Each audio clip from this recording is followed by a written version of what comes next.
Saturday, February the 7th, 1981, Teruma.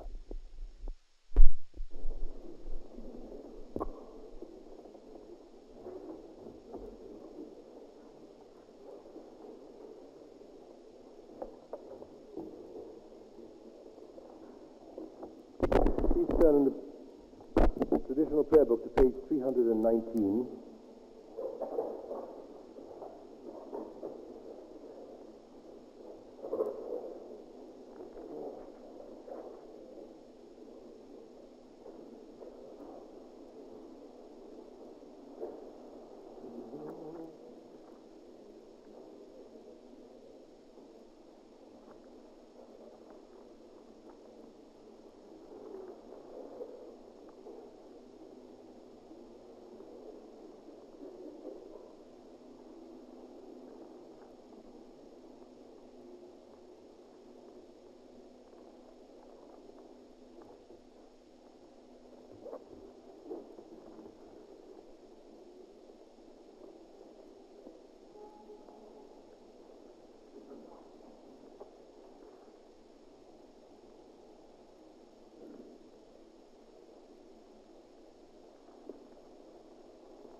On page 319, we have the opening psalm in the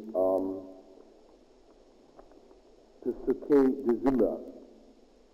Actually, I think I'd rather go to page 55, since we are studying the weekday Shacharit service. It's the same psalm. On Sabbath, we have an extra series of psalms. Let's look at page 55.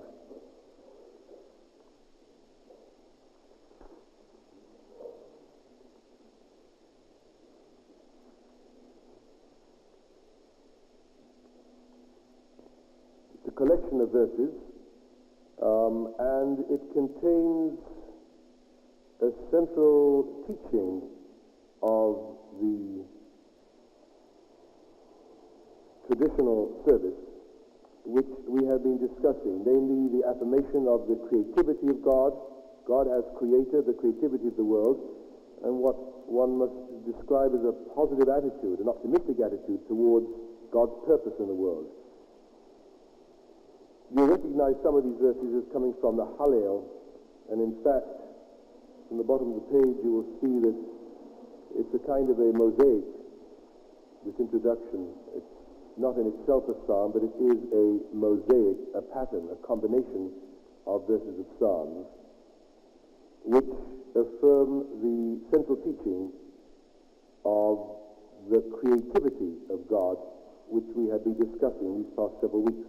Let me read the English of the prayer through. May the glory of the Lord be forever. May the Lord rejoice in his works. Blessed be the name of the Lord, henceforth and forevermore. That phrase, Yehi Shem Adonai Vorach, Me'ata V'ad Olam, is one which is recognized by anybody who comes to synagogue with any kind of modest frequency. From the rising of the sun to its setting, let the Lord's name be praised. High above all nations is the Lord, above the heavens is his glory.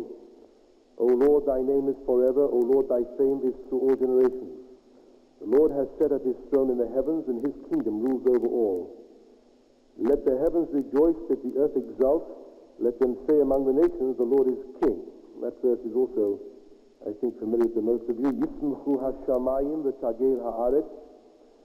Notice that the first letters of that sentence, Yad, Hey, Vav, Hey, either by design or by random accident, we don't know. V'yomer v'agoyim Adonai malach. Let the heavens rejoice, let the earth exult, and let them say among the nations, the Lord is king. The Lord is king, the Lord was king, the Lord shall be king forever and ever. The Lord is king forevermore, the heathen have vanished from his land. The Lord annuls the counsel of nations, he foils the plans of peoples. Many are the plans in a man's heart, but it is the Lord's purpose which shall stand. The Lord's purpose stands forever, his plans are through all generations. For he spoke and the world came into being. He commanded and it stood firm. Surely the Lord has chosen Zion. He has desired it for his habitation. Surely the Lord has chosen Jacob to be his, and Israel his prized possession. Surely the Lord will not abandon his people nor forsake his heritage. He, being merciful, forgives iniquity, does not destroy Frequently he turns his anger away, does not stir up all his wrath. O Lord, save us, may the king answer when we call. That last sentence is used as an introduction to the traditional evening service. It is also used in the traditional funeral ceremony at the graveside, the interment ceremony. Now, what is the central affirmation? It's a very cheerful sort of psalm. I'm going to call it a psalm, even though it's a mosaic. It's a very cheerful kind of psalm. And it affirms many things, but centrally it affirms that there is law and order in the cosmos, that God is in his heaven and all is right with the world, that although on earth things may temporarily come unstuck, God's purpose ultimately stands forever. There may be temporary setbacks, but everything works out in the end in the best of all possible ways, in the best of all possible universes. And having made that general statement about man in general, it then focuses on the Jewish people. So we have a kind of almost a cosmogony in this psalm. God created the world, it says. He is king over all the world. He created all the peoples in the world. Whatever the peoples think they are doing, God is the one whose purpose is paramount. He annuls the council of nations. He foils the plans of peoples. And the centrality of this affirmation, just at the beginning of the recitation of all these psalms, confirms our suspicion that this is a sine qua non of the religious outlook. This is the point which Rabbi Kaplan picks up in the meaning of God in modern Jewish religion. And I want to read as a kind of a counterpart to that supernaturalistic psalm in which God is described as some kind of a being, an entity, God as a person, capital B. God is certainly not being referred to in this psalm, or this collection of verses from the psalm, as a power making for salvation. He is a very present being. He has a throne in heaven, and even the natural phenomena acknowledge him as king, not only human beings in general. Notice the point which is repeated many times in the Bible, that not only the Jews have synagogues and worship God, all nations worship God, all nations adore God, from the rising of the sun to its setting, the entire world. What kind of meaning can still exist for us in this kind of affirmation? This affirmation that the cosmos has meaning for man, humanity has meaning for man, and humanity has meaning for the Jew, and the Jewish people has meaning for the Jew. In his introduction to the meaning of God in modern Jewish religion, which I earnestly commend that you decide to read in this centennial year, I think every Jew, let alone every Reconstructionist, should make a centennial year resolution to choose at least one book by Kaplan, which he or she has not read before, and read it as a kind of a dedication, a rededication to the enormous gift that Rabbi Kaplan gave us in his many insights and many books. Just one book. Of course, if you haven't read any books by Kaplan before, what a marvelous option you have in front of you. And if you have read only one or two, I suggest you go to some other ones. If you haven't read any book before, I would recommend you to commence with The Meaning of God in Modern Jewish Religion.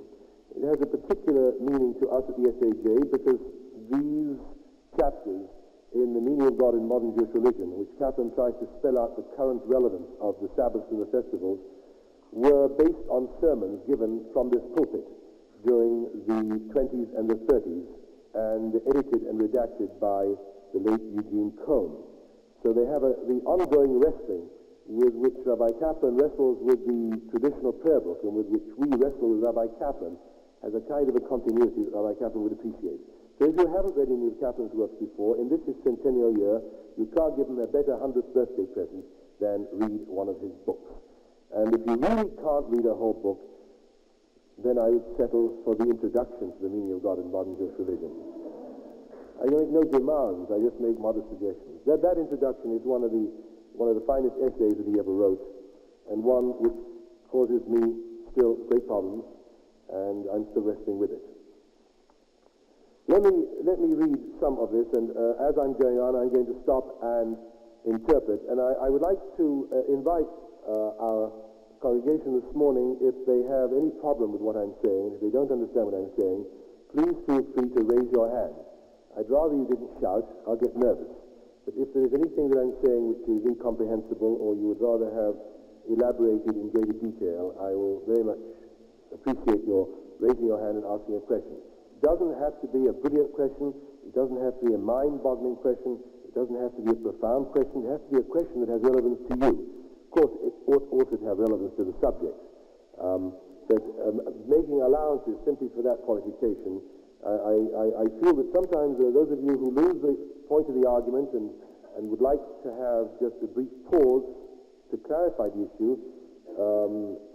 small synagogues, small gatherings, people shouldn't feel uncomfortable. If you don't ask, you never learn, as the old story goes.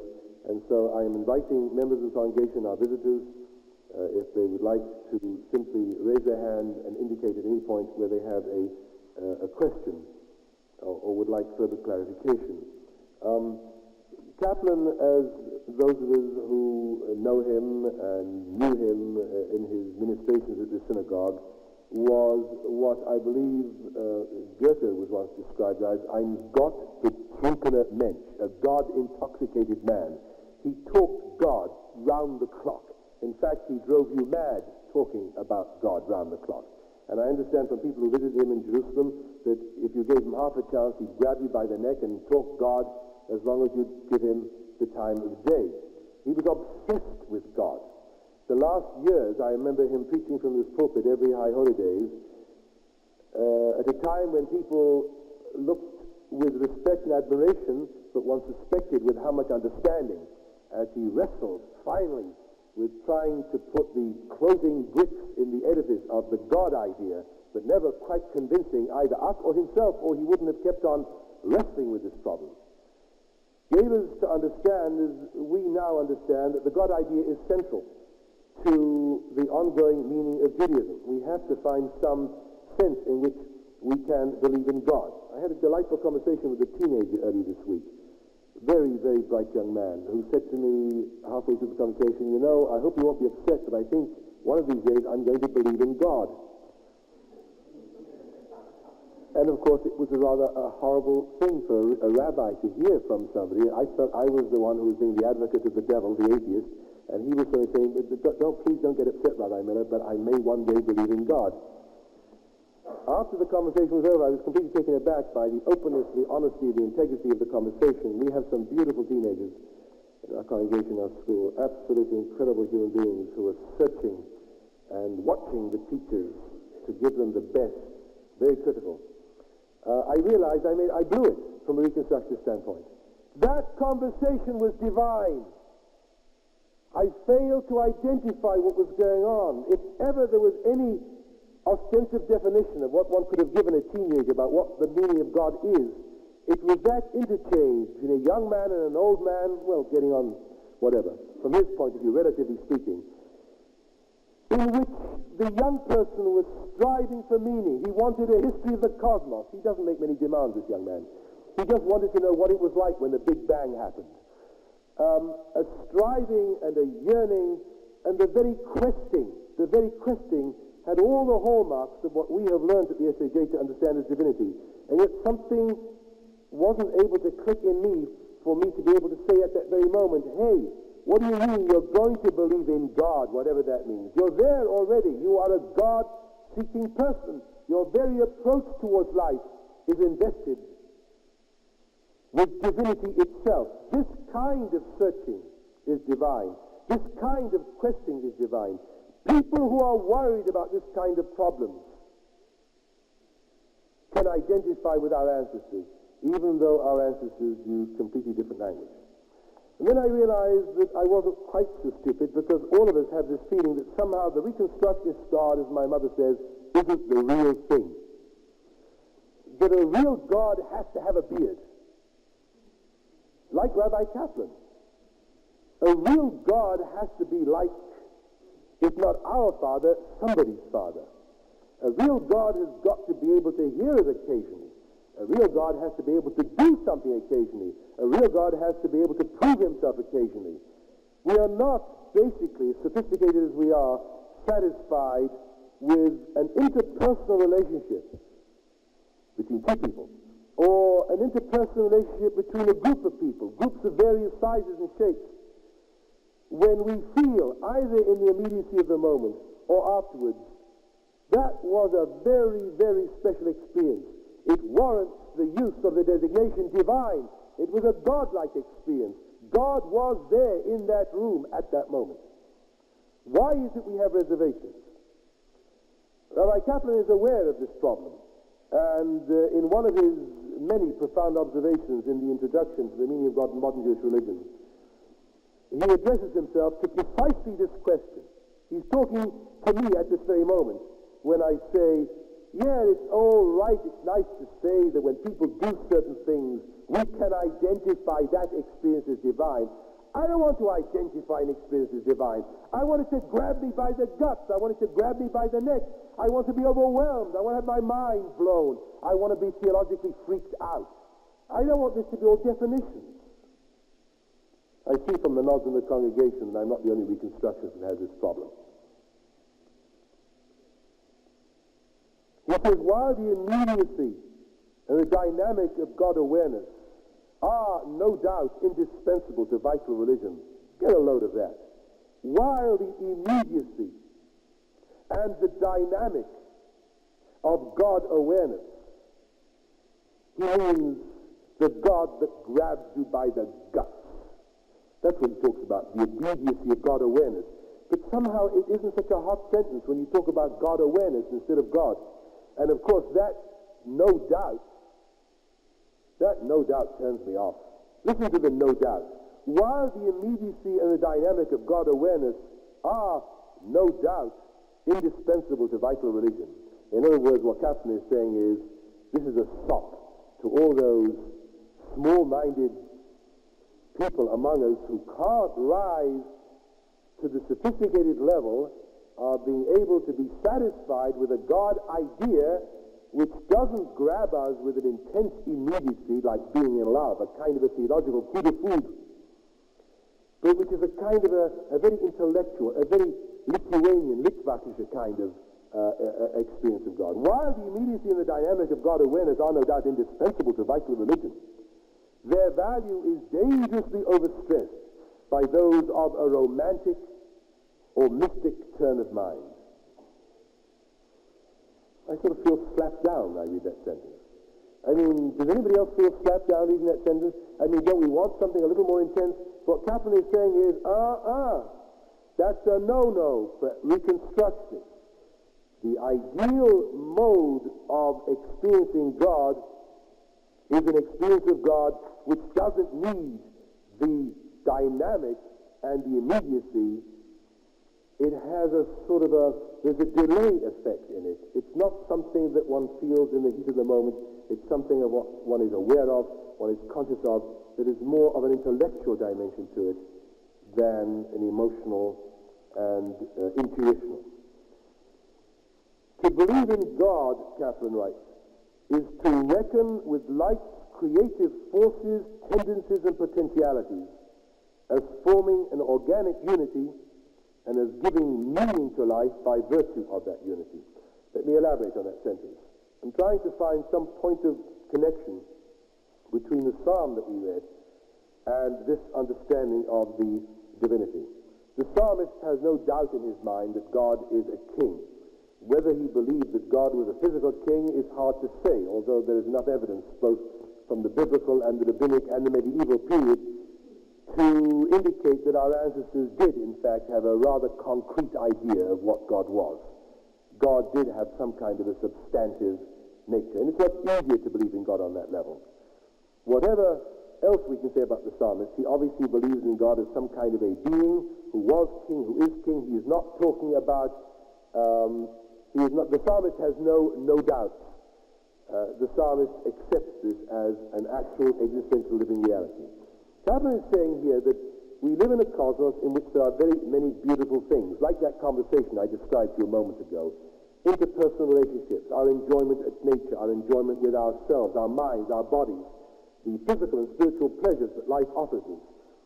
And that to believe in God means to experience all those positive dimensions of life, all the good things that happen in the world, all the creative things that happen in the world, to experience all those things as an organic unity, not as a person, not as a being, but as an organic unity.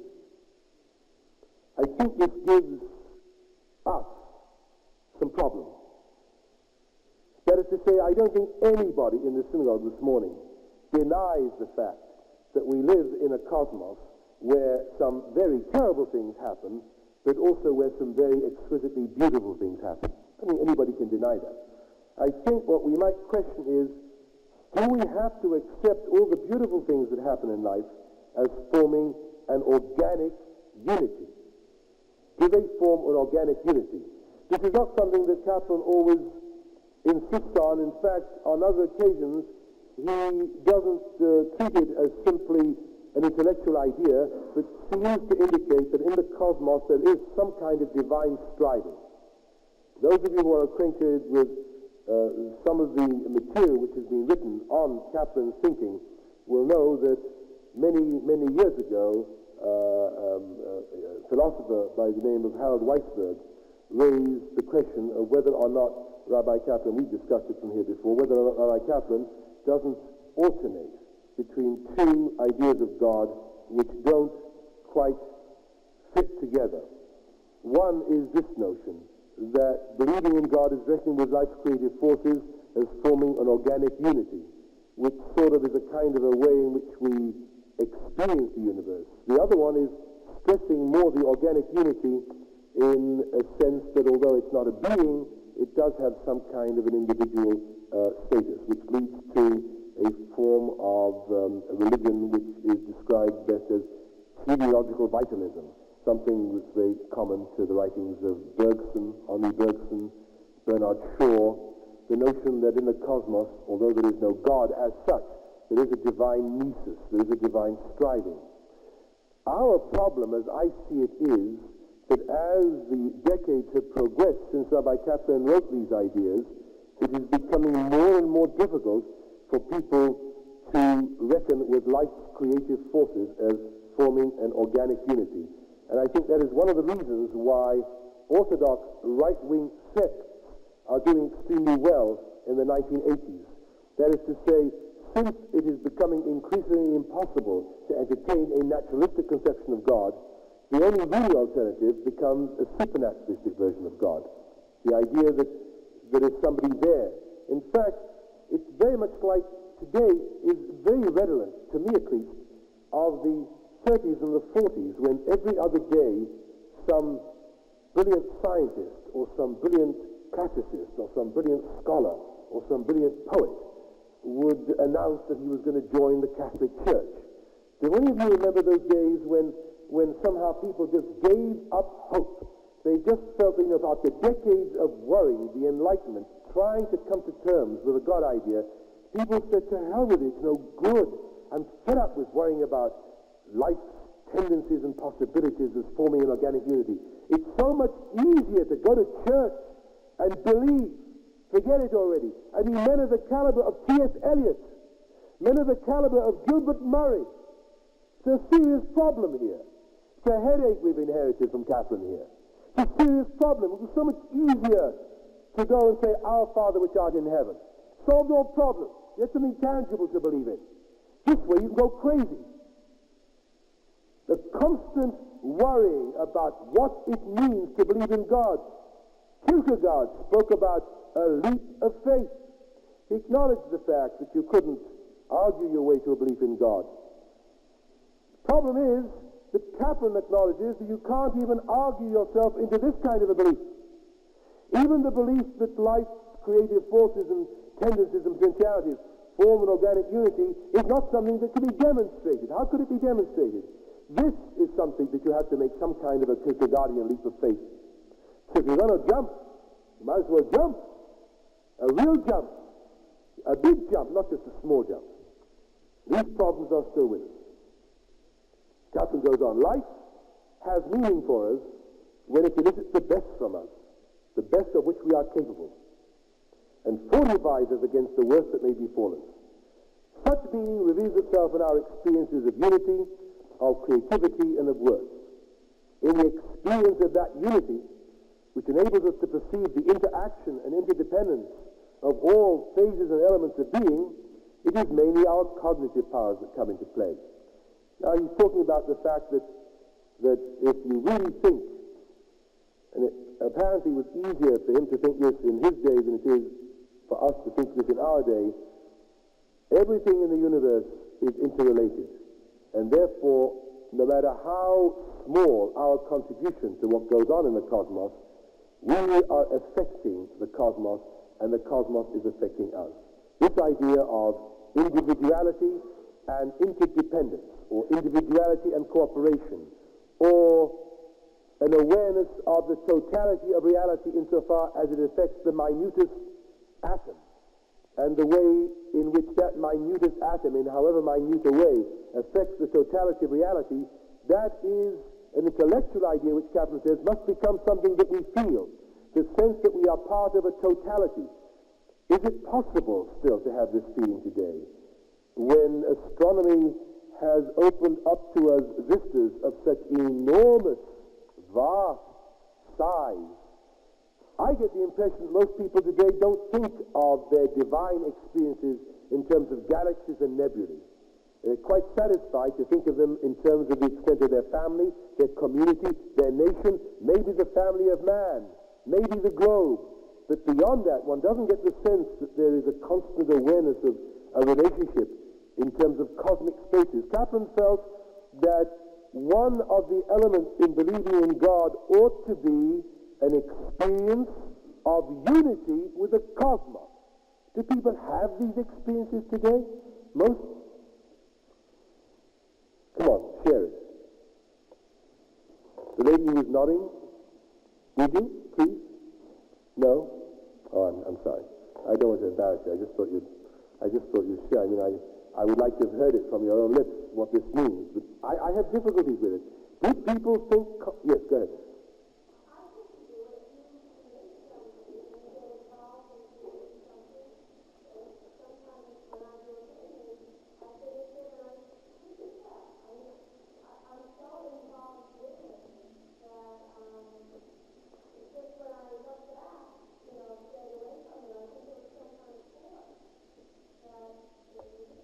That's an excellent point, Joan. As a matter of fact, that's the next sentence.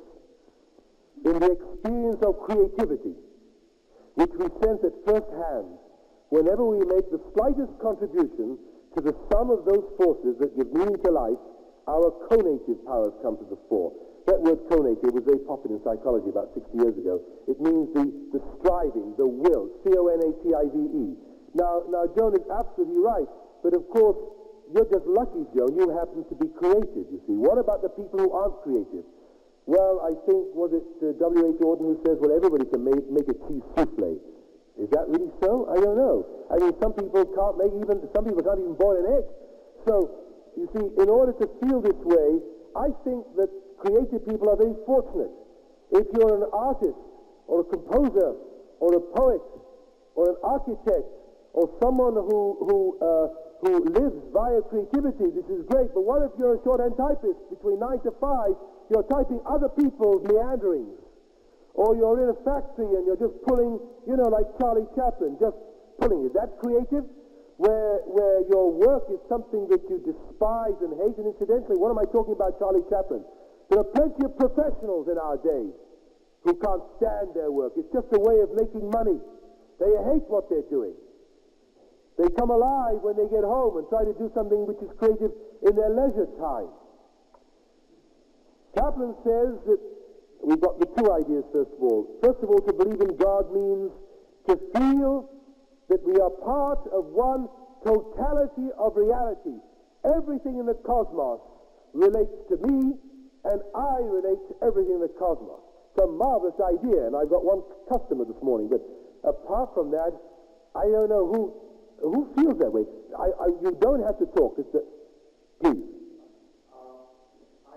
This year I was watching the program Cosmos with Carl Sagan. I was waiting for that to come up. Yes, go ahead. What certainly felt after watching that program that even from a physical scientific point of view, and I think with field theory, with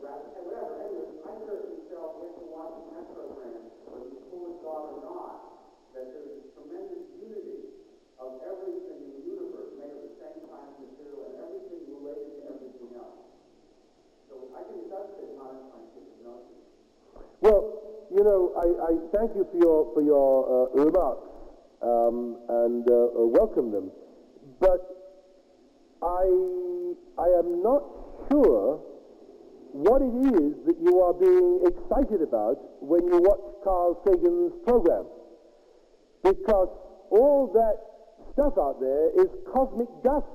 What you are excited about is the shadow that you project onto it. There's nothing out there. There is nothing out there except dust blowing around in gravitationally unstable clouds, coming into certain forms and shapes and then dissipating if you wait around for long enough. What was exciting about that program was that there was a man looking at it.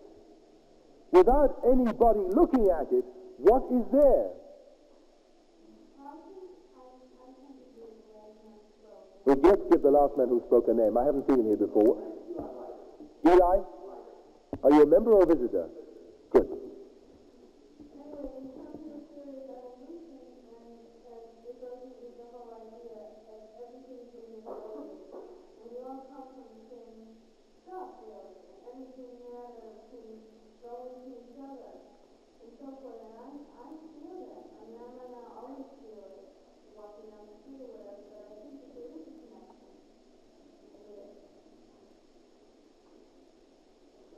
Thank you.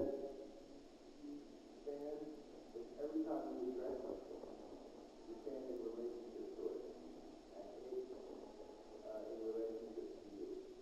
And depending on when you address the phenomenon or the united, whatever you call it, what organic call it a phenomenon that you're addressing, and some portion of the universe, there is relation to it, and it's in relationship to you. Yes, lady?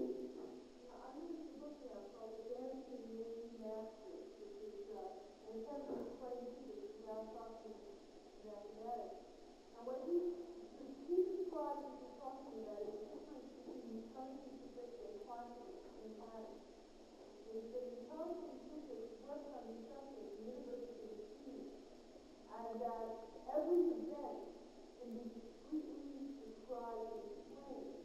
And what quantum mechanics said is that you can't talk about individual events, you can only talk about probabilities. And that it's and since they discovered, it's like practically studying what metals do when they heat up. Discovered that in certain physics works perfectly until you get to the subatomic level, at which point it suddenly falls apart. So that he then had to come up with this entire other theory, which you can't talk about directly. All you can talk about is probability.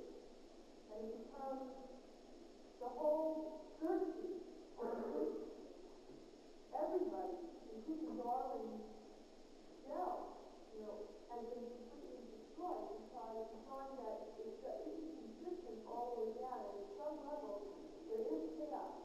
At which point all you can do is describe probabilities and how it works.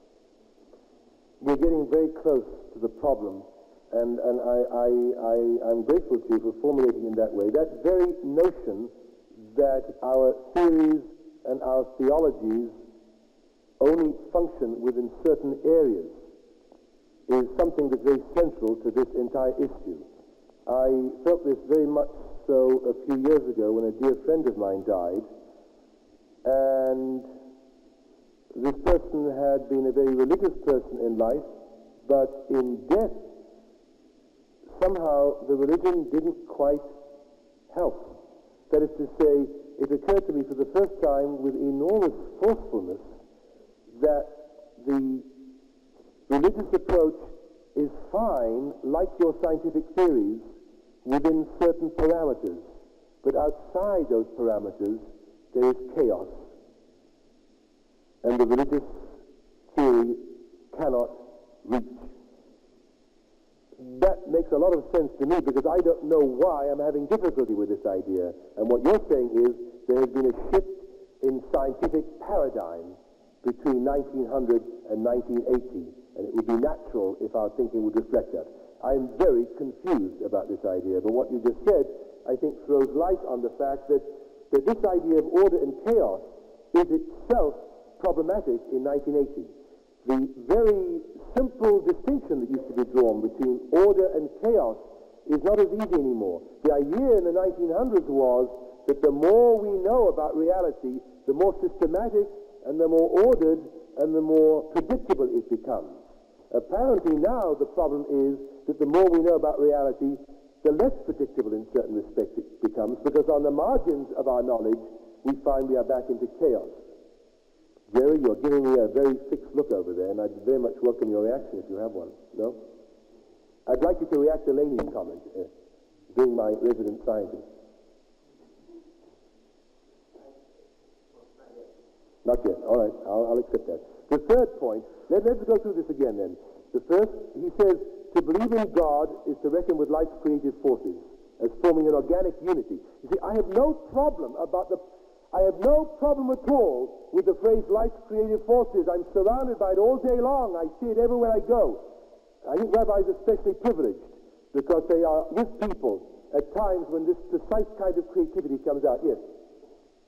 What Ray said about different theories of working with the time, I found myself before when the phone was being carried around, thinking for the first time in a long time about the meaning of the words that were being sung, and getting an overwhelming kind of feeling of it, a sense of awe traveling the cedars of Lebanon. Some had a feeling, and then kind of caught myself. What am I talking? Who's traveling the cedars of Lebanon? And there's a need sometimes to pull back and try to get a theory that explains everything. One overwhelming, vast, conceptual framework in which everything can be put in. And maybe the reality is that that's impossible. That there is no one single conceptual framework that can explain everything. And that you cannot understand everything you're doing. You can deal with pieces, like the Newtonian mechanics. You can deal with those little balls bouncing around, even though you know that what you're understanding that doesn't explain everything else. And there's process maybe are separate kinds of realms of reality, separate realms of experiences that different things can explain, different things can work with. What we happen to be with the color we see in Paris is somehow I'm feeling something about the shaping of the waters and the spheres was a reality, even though it doesn't fit into any conceptual framework into which I can put a lot of work. I want to thank you very much. I think it's a very beautiful follow-up to what Laney said. And in fact, that also, I'm just turning the pages over here because Rabbi Kaplan, of course, acknowledges the fact that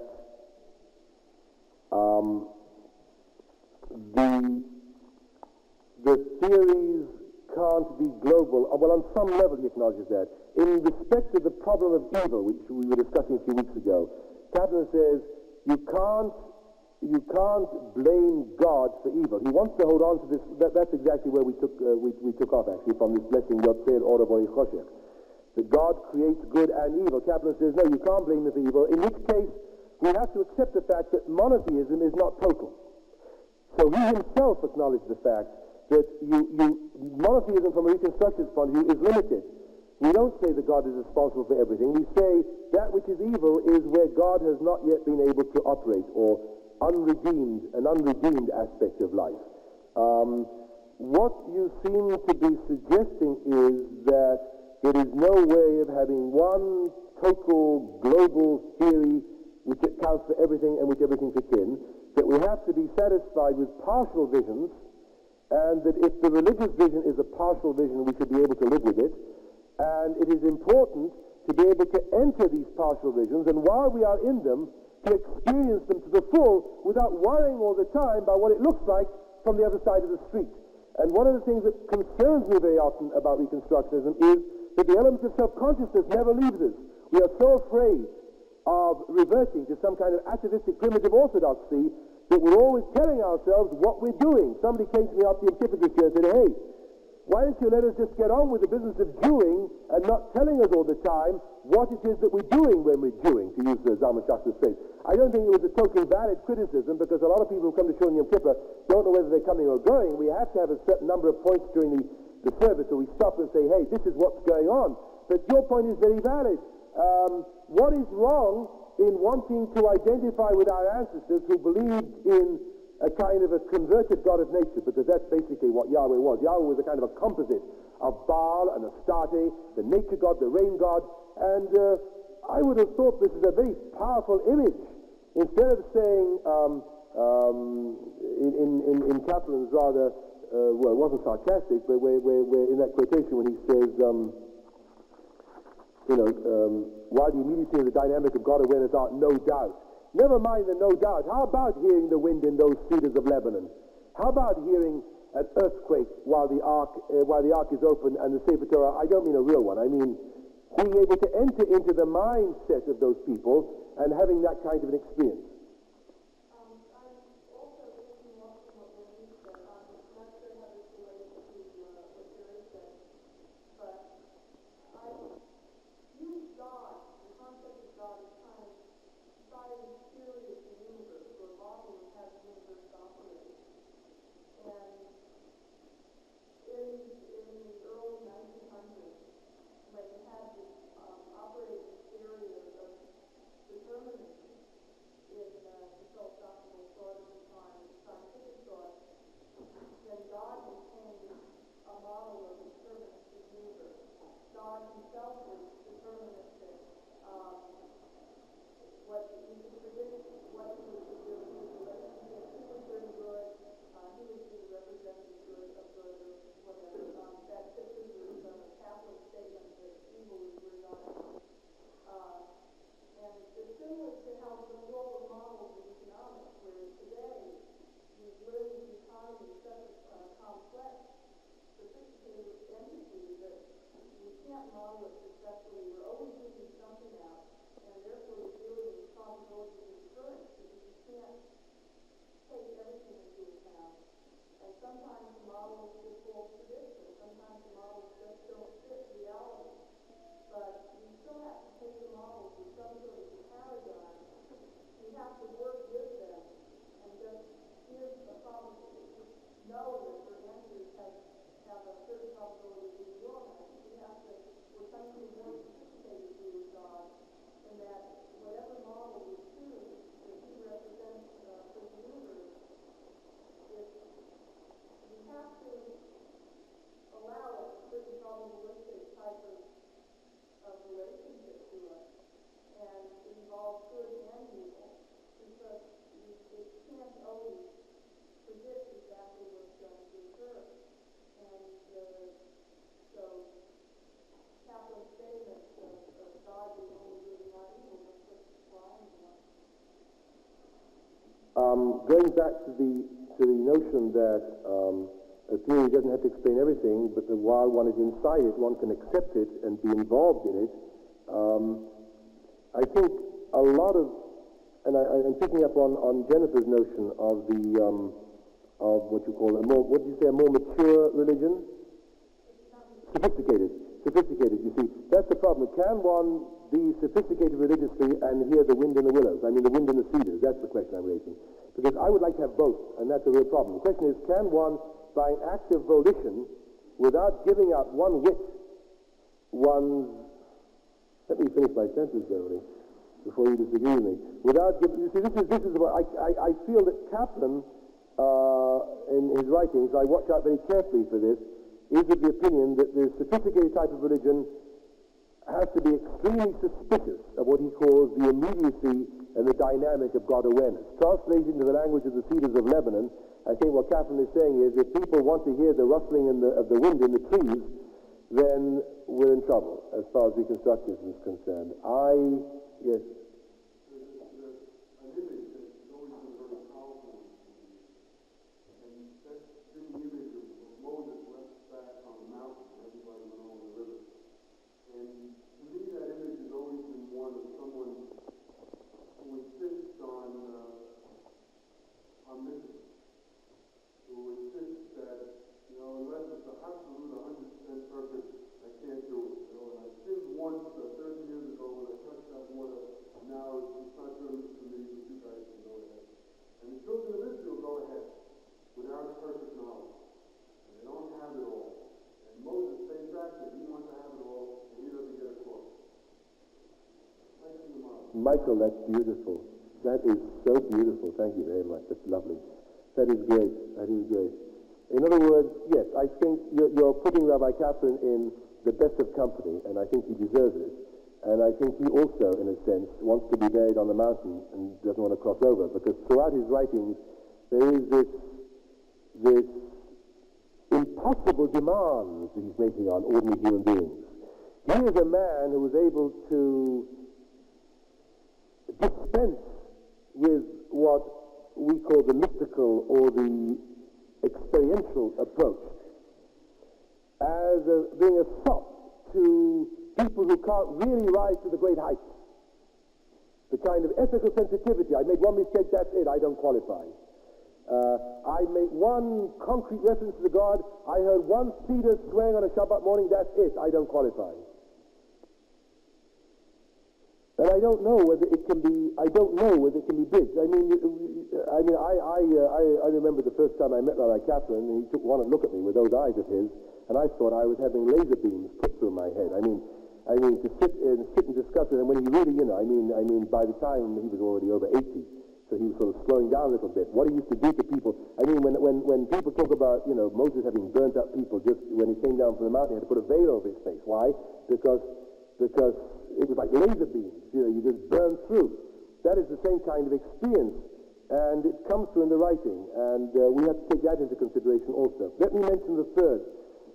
Recapitulate. To believing in God means to reckon with life's creative forces, and he speaks of three things: unity, creativity, of course that's our central theme, and work. Unity, to feel that all is one and one is all, that one is an element in the universe in which one makes a difference somehow. That whatever one does, whether one paints a painting or whether one... There's a marvelous poem. Is it by W.H. Auden? I know it's one of the guys who became Roman Catholic in the 1930s and 1940s.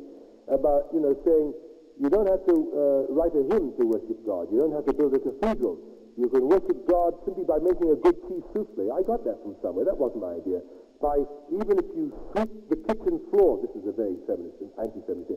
Even if you sweep the kitchen floor in a state of grace, that is also part of the... Can you imagine sweeping the floor in a state of grace? I mean, the idea was, if you do it in the sense that you are adding some, however minute an element to the cosmos, that gives you this feeling. Maybe, of course, what's being said here is that in order for religious activity to fulfill its purposes, there should be a point in the service where somebody gets up and simply talks about creativity. People are exhorted to become aware of how they interrelate. Or people could come up during the service and give examples of how they felt interrelated during the week. On Monday I made a good cheese souffle. Or, like Quakers witnessing in church to share this kind of creativity. And most of us, I think, are fortunate enough to experience creativity on some level. So the first thing is the sense of unity. And I want it to be quite clear in your minds what Kaplan is speaking about. To perceive the interaction and interdependence of all phases and elements of being. To perceive the interaction and interdependence of all phases and elements of being. I'm thinking now of the phrase that Peter Berger used when he said, all religious societies need three elements: order, continuity, and triviality. And I'm thinking of triviality right now. You can't think like this 7 days a week. Can you think about it even 1 day a week, on Shabbat? I think it's very difficult to go around being aware of this cosmos in which everything is interrelated and all is one and one is all and all related together. The second element is creativity, the experience of creativity. Whenever we make the slightest contribution to the sum of those forces that give meaning to life. If you help a blind man across the road, that's creative. If you're rushing into the bank and somebody tries to stumble over you and you hold back and you open the door for them. If you let somebody else get out of the elevator before you do. If you're crossing 42nd Street and 8th Avenue and the lights haven't quite changed and somebody's trying to get across and you don't try to beat into it so there's a massive tie-up in the middle of the road. I mean, think of that. Think of trying to express one's Reconstructionist religion as one drives a car to work. And one refrains from cutting in because it's a Reconstructionist spiritual religious injunction. Thou shalt not make the man in front of you angry. Or honking one's horn. I'm talking about driving a car deliberately because that, I think, is what brings out the beast in all of us. Can one be a reconstructionist and a driver? So Kaplan is asking. Yeah, we laugh, but that's what he's saying. Can one believe that the way one turns left against oncoming traffic when the lights change is going to affect every single element of the cosmos in some imperceptible way? You know, it's true. I'm not going to rush this because this is too important. New Year's Day, must be 20, 30 years ago, outside Marble Arch, it was like 1 o'clock in the morning. All the balloons had been burst, all the buzzers had been buzzed, all the kisses had been kissed, and all the mistletoe had been mistletoed, and people were driving home, right? And a guy cuts in front of me, just outside the Cumberland Hotel. And it's only an hour after all those New Year resolutions, and the old Adam Gorge rises. And you can see the tops of the cars are beginning to turn white hot with heat. And then suddenly the guy gets out the car, comes over. I said, there's going to be a fight. And I roll the window down. I'm waiting for a punch to come through. And he says, Happy New Year. I tell you something, it was a religious experience. I remember that from 30 years ago. That's what Kaplan is talking about. But who can do that except an hour after New Year's Day midnight? I mean, 2 hours later, we'd have had a fight. In fact, man and woman are unable to live on that level. How many people can live on the level? You know, I tried in the morning. I get up in the morning and I say, I'm going to, between getting to the office, which is a very small distance from me, I'm going to try to make somebody happy. And as soon as that happens, a woman from the 15th floor gets into the elevator, and I turn to the wall because I don't want to say good morning to her because she drives me crazy. She's always been asking questions. So, I mean, it's impossible even to do this. Even in the elevator going down, you have to protect yourself against the people who try to get inside you, you know. Good morning. Morning. I mean, so this idea of Moses on the mountain is a very good, gripping idea. At least let's talk about it. It is so, we fall so short of this kind of thing. I mean, when I first came to New York in 1961, I used to pick up paper wrappings that children dropped in the street. Now I throw everything around. I'm joining the fun. Nobody cares. The place is a pigsty. I mean, walk down West 86th Street any Monday morning and see the festoon. You don't have to go to 42nd Street for a ticker tape parade. You just watch the newspapers blowing around. On Monday morning, there are more newspapers that they blow around. Why bother when you open a piece of gum, why bother? I think it's sick to walk to a garbage can, being what New York is, to walk to a garbage can and drop a piece of rubbish which is going to fall through the mesh anyway. But these are the issues that Kaplan is talking about. He is saying, can one feel so responsible for the operation of the cosmos? Can one feel so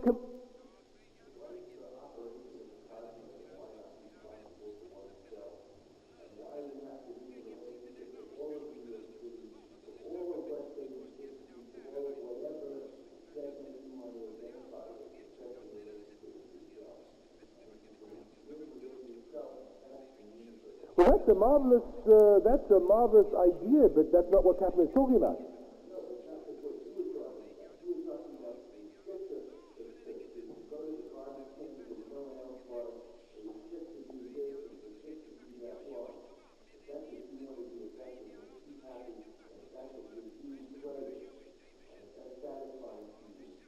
Well, it's not a question of pleasure, it was a question that I used to do it out of a sense of obligation.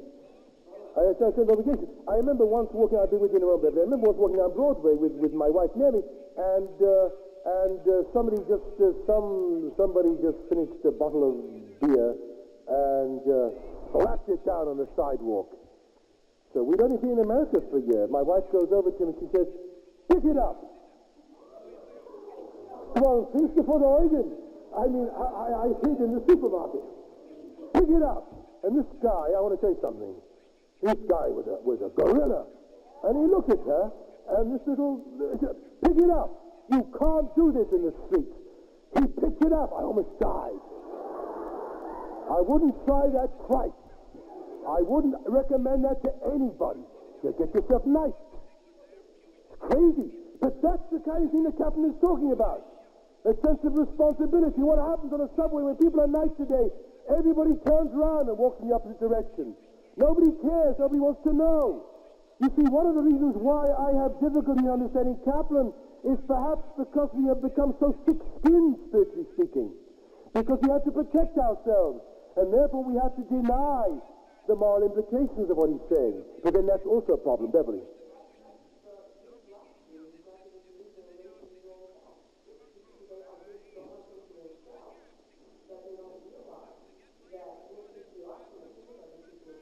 Is that what the new generation is about, Beverly, into themselves? I thought they were very much into each other too. What about this preoccupation with natural food, organic food, ecology?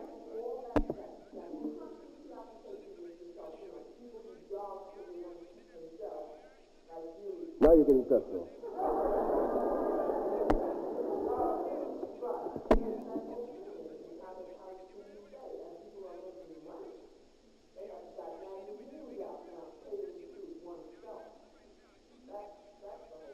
All right, well, you know, I think it's true. I don't know, I can't give reasons for it. I think it's largely it's due to the exhaustion of the post-Vietnam War experience. We just all got exhausted over that period, and we decided that somehow mass movements, cooperative endeavors, don't seem to work.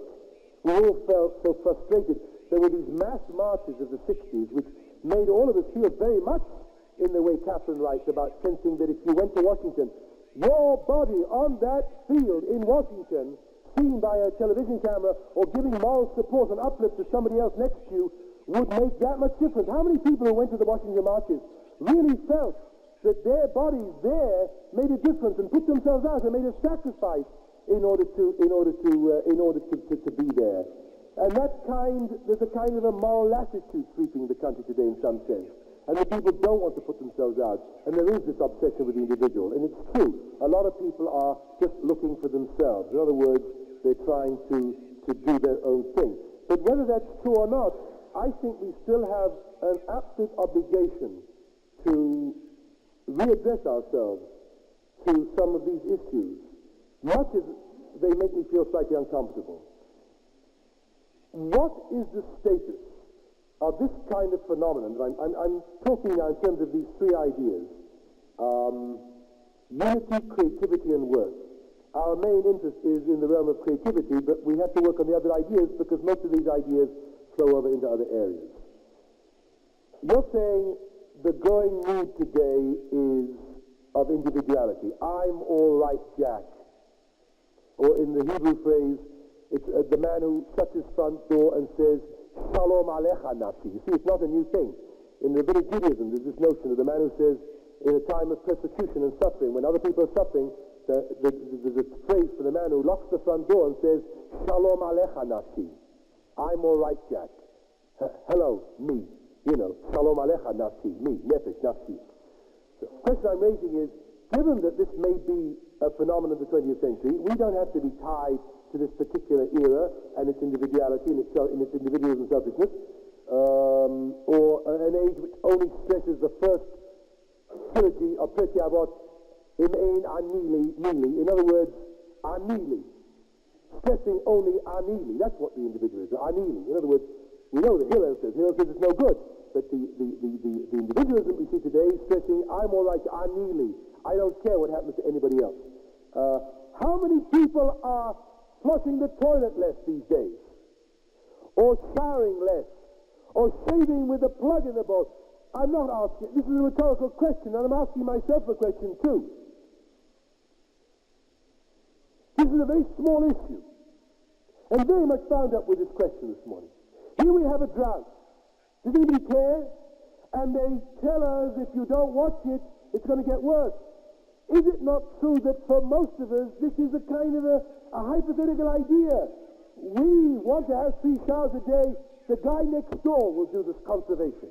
And if it runs out, they'll find some way. This is true not only of water, of gasoline, of everything, of tin, of metal, of copper. What is the big problem between America and the Third World? That we in this country use up more of the irreplaceable elements in the earth's substance than any country in civilization, and we are totally indifferent to it.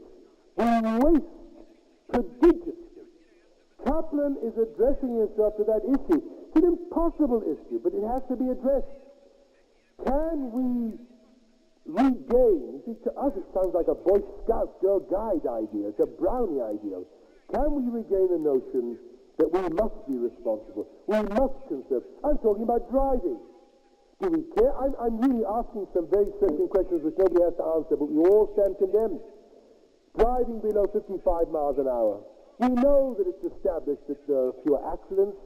We know that we waste less gasoline that way.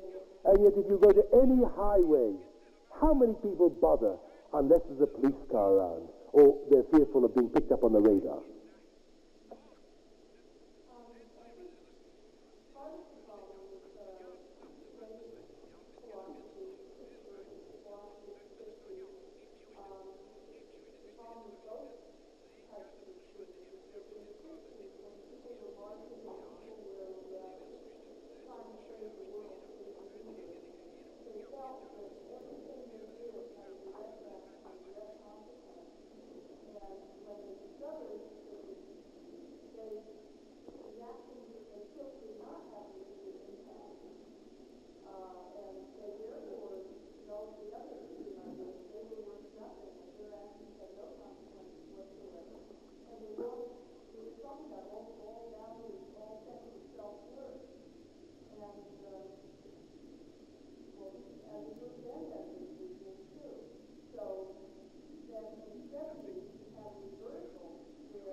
Ruth, you were disagreeing with that. Do you want to react to what Jennifer was saying? You were nodding your head very visibly. I want to, we're not going to be able to complete this discussion this morning. I'm sorry, yes, Myron. There's a focus on our discussion involved with this. The focus is that the generation now, I don't know what generation it is, a new generation, because what's his name, for the book, the new generation is in section to talk about it in a sense. But on the right and on the left in the United States, there are people very much active in politics and social issues who are concerned about how we should live our lives. And the moral majority, whether we agree with them or not, are an activist group of people who are trying to save a way of life or create a way of life that will be comfortable and meaningful to those people. There is also on the other side the group of people who have never led an activism, who are now involved in the numerous encouraging groups which are lobbying in Washington and work, people who still demonstrate outside of nuclear plants, who can still get up 3,000, 5,000, 6,000 people to go to New Hampshire in the middle of winter. And what I'm saying is that for the most part, these 60 conservative activism hasn't died, it's been redirected. And those who grew up in the 60s as 17-year-olds and 18-year-olds who worked and dealt with the trivia of campaigning, trivia of working to convince people to do things by writing letters and by stealing envelopes and so on, who had a sense of the history of the United States and worked within that context, are still there. They're all over. They're in law firms nowadays, in brokerage houses, in Newtown corporations and so on. But they're also in other organizations getting money working in politics. They may be losing some battles if you're on the liberal side and winning some on the right side. But that battle is still going on. And I don't think that's a steady thing. And I think that many people are attempting to do these things that we talked about. We didn't discuss it. We talked about not telling somebody to put paper on the floor. I used to do that too. 15 years of what I was doing. Now I wouldn't because I am afraid of getting knocked out. And it is a but still we have to feel it. And I think that Kaplan is right. When you read Kaplan and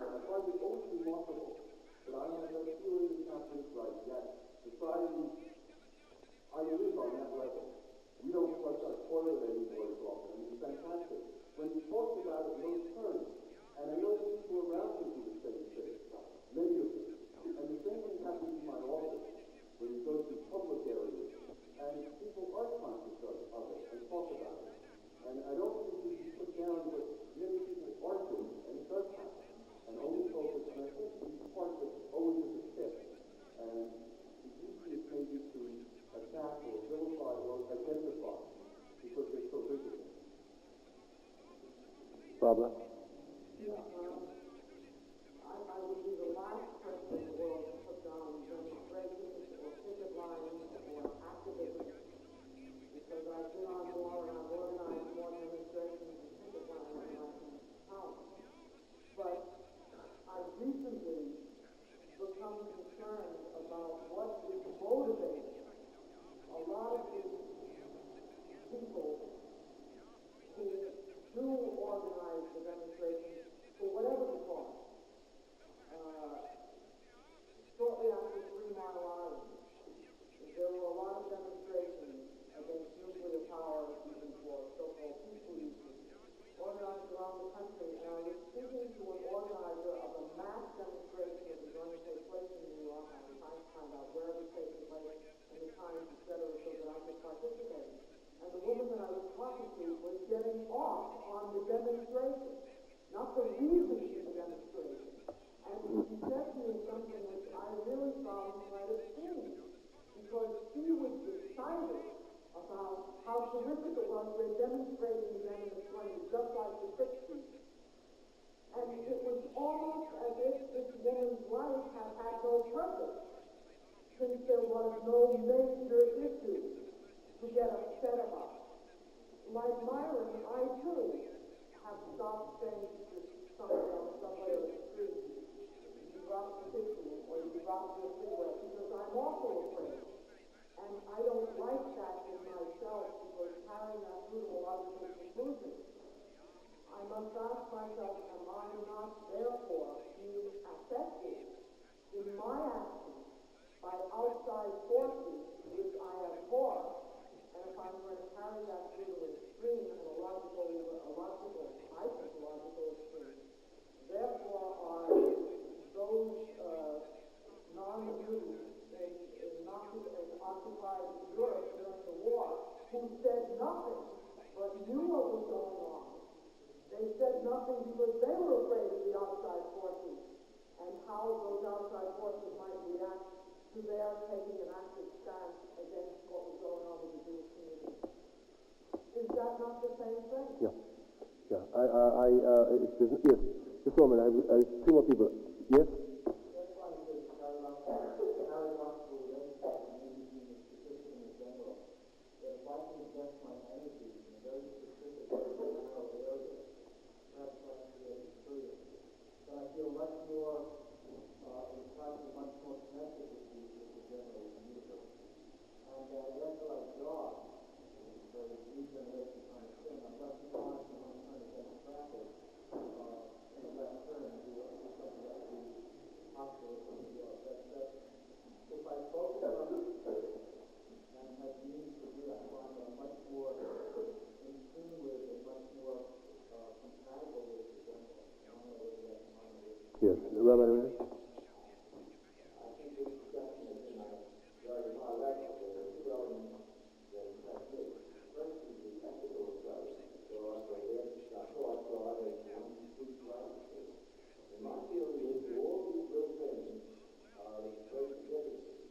In the case of our own experience in the United States, I believe that the Vietnam War would have continued if it weren't for all these mass demonstrations. Nixon and Kissinger had a plan to continue this through. They had this kind of stalemate. But they were already bringing troops home until the cows came home. And I think because of the mass demonstrations, the United States changed its entire attitude. So that I do believe that the ethical element is important and efficacious. And what I also like about this discussion is that we realize that the ethical element is not sufficient in religion, it's sufficient in democracy, but not in religion. As the mind of the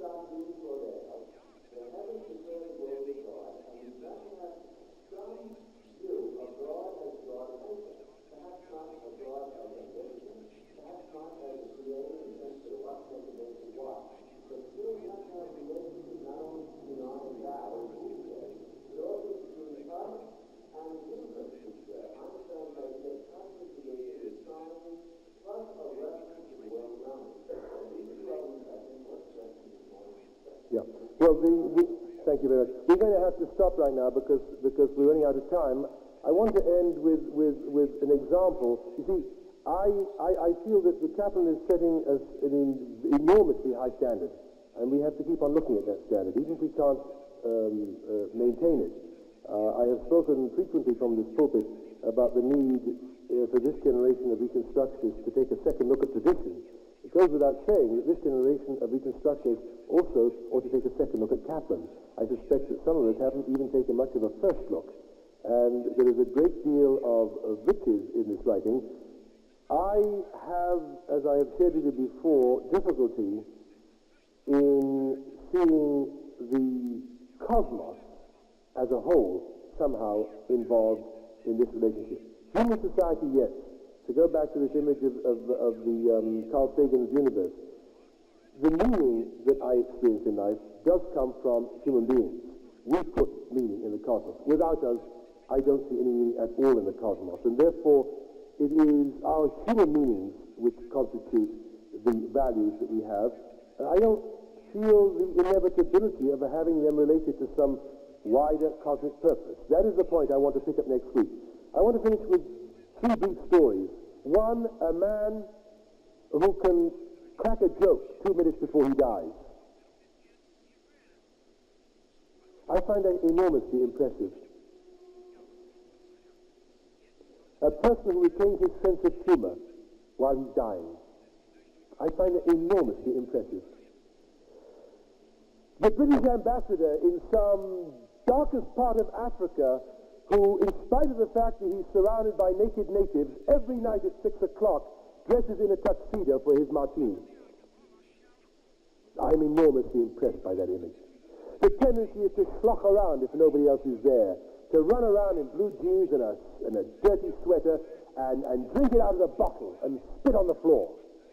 The picture of elegance with the drums beating outside and the humidity arising from the tropical rain. And God Save the Queen being played on an old cranky, you can dress up this image. That is a very impressive image. And those who played in the band on the decks of the Titanic, playing music as the ship went down. These are 3 examples. One which happened this week, 2 which are kind of standard stories. Now, I don't know whether any of these 3 vignettes were related to a feeling that the cosmos was divine. I don't think that affirmation was necessary. I think human beings are big enough to make their own lives divine without imputing cosmicity, just coined the word, or cosmicality, whatever. To the cosmic dust which is out there, that's not valuable. The galaxies aren't valuable. The nebulae aren't valuable. The margins of the expanding universe aren't valuable. You and I are valuable, or could be valuable. Human beings are valuable. We are all that we've got. We are our stock. And therefore, when human beings behave with dignity, that is what turns me on. Let me finish with one paragraph. So I don't know whether Kaplan is that far removed from this. Our intuition of God, he says, is the absolute negation and antithesis of all evaluations of human life which assume that consciousness is a disease, civilization a transient sickness, and all our efforts to lift ourselves above the brute only a vain pretense.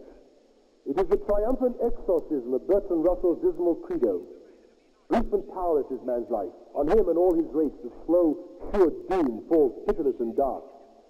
Our intuition of God is the affirmation that human life is supremely worthwhile and significant, and deserves our giving to it the best that is in us, despite, or perhaps because of, the very evil that mars it. And this intuition is not merely an intellectual assent. It is the yea of our entire personality. That life is worth living is the most necessary of assumptions, says Santayana, and were it not assumed, the most impossible of conclusions. The existence of evil, far from silencing that yes, is the very occasion for articulating it. The highest type of man, said Felix Adler, is the one who, in articulo mortis, at the point of dying, can bless the universe, or make a joke. I think we ought to conclude with Hillel's statement, in ein anili mili, Uchshani le'atzmi ma'ani, ve'im lo achshav imatai, which many of us heard Rabbi Kaplan repeat probably every time he got up onto the pulpit, sometimes more than once. If I am not for myself, who will be for me? In other words, you've got to do your own thing. It's important to do your own thing. Uchshani le'atzmi ma'ani, but if all I aim to do in life is what's good for me, then I am nothing. What I'm doing for myself is meaningless because there is no continuity and there is no context. The imlo achshav ematai, the need to decide this second what is the next divine action we are going to take, whether it involves writing a letter, sending a cable, telephoning, being nice to somebody in the elevator that we don't like, that's the most difficult of all, and whatever else.